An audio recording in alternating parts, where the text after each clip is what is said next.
Protein. Every place I go, it's protein.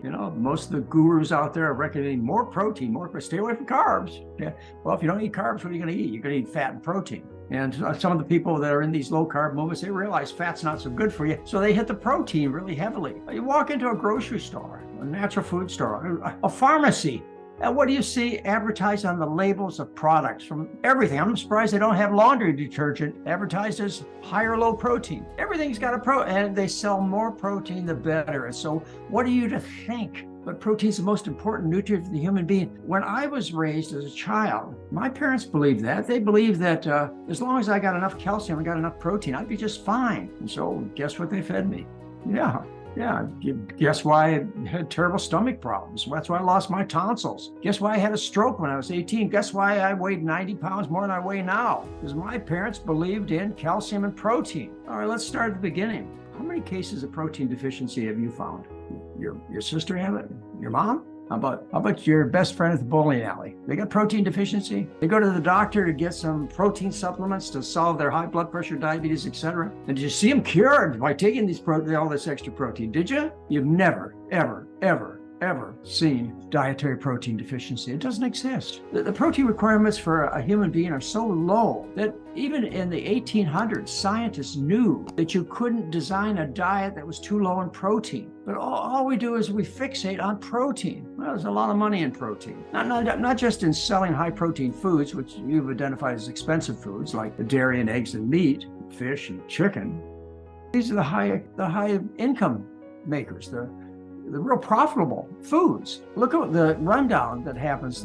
Look at the downhill benefits financially that occur. Well, you're feeding people high protein diets, so you're making the pharmacies rich and the drug companies rich, and you're making the doctors rich, and all their ancillary personnel, they're getting rich, and the hospitals, they're getting rich. This is a tremendous business generator to lie to the public when they've never seen a case of protein deficiency, yet they're all trying to stamp out protein deficiency by buying all these high protein products. This is detrimental.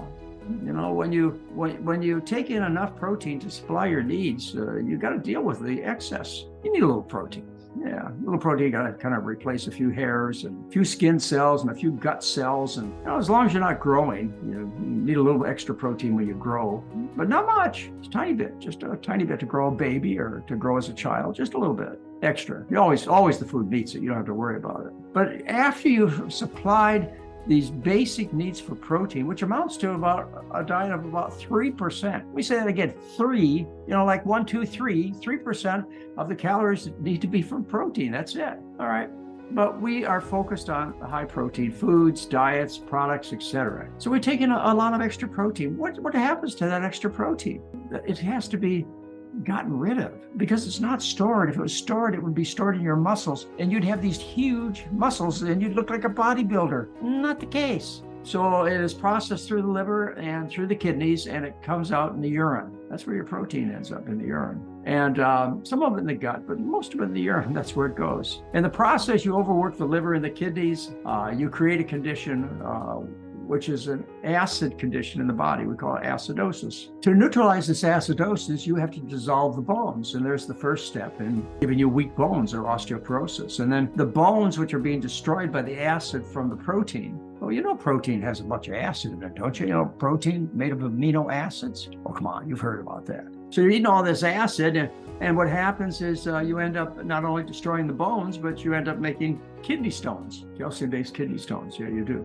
And plus, think about the foods that you're being encouraged to eat that are high protein. They're the very foods that you've heard are the source of most of our environmental pollution. That's right. The animal products, because they're high on the food chain, are just loaded with DDT, pesticides, all kinds of poisons from the environment. So you're focusing on those kinds of foods. You're focused on the foods that cause autoimmune diseases. Autoimmune diseases like rheumatoid arthritis and multiple sclerosis and so on are caused by a confusion that occurs between the animals we eat and the animals we are. A lot of gets confused and it starts attacking us when it should be attacking the foreign food proteins only, but it's not. So you get all these autoimmune diseases. The kind of foods that they recommend are high in fat, high in cholesterol. Well, you know what that leads to, right? Strokes and heart attacks. You know that. And it's low in dietary fiber. And you know the problem there, constipation.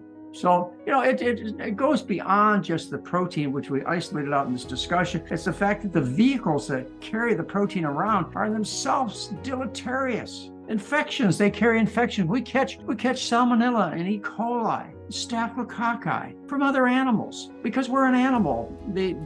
The microbes can cross between animals. We don't catch plant diseases. You don't catch tobacco mosaic virus or Dutch elm disease or aphids. You don't catch those things. Those are plant diseases. So, you're taking on a big bargain when you believe in the protein myth. And besides that, just as an end note, I'll tell you what my challenge is for you. If you develop protein deficiency, by any means except starvation or experimental diet, if you develop protein deficiency on any natural diet, I want you to tell me first, because I want to be the one that reports it to the news, to the scientific journals. Dr. McDougall discovers the first case ever of dietary protein deficiency.